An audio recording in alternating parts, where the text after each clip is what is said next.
खूप वर्षांपूर्वी महाराष्ट्रात गोरा नावाचे एक कुंभार राहत होते. ते केवळ हातांनीच नव्हे तर आपल्या भक्तीनेही मातीची भांडी घडवत असत.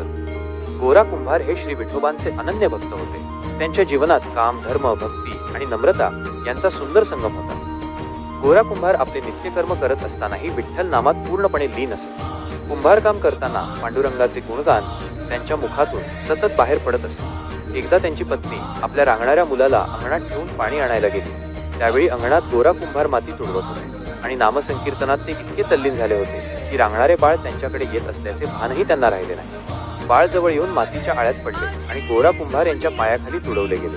विठ्ठलाच्या भजनात तल्लीन झालेल्या गोरा कुंभार यांना मूल रडत असल्याचेही लक्षात आले नाही.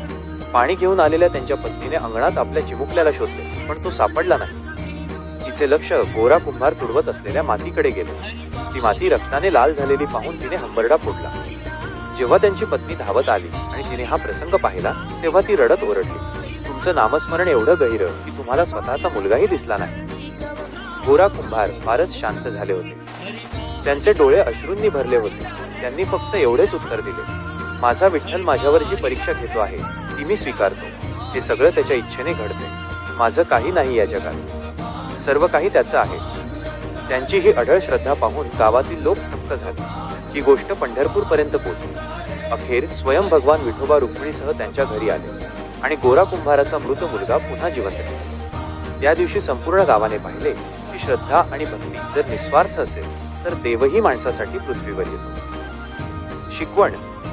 संत गोरा कुंभार आपल्याला शिकवतात की भक्ती म्हणजे केवळ गोड शब्द नव्हे, ती त्याग, समर्पण आणि विश्वास आहे.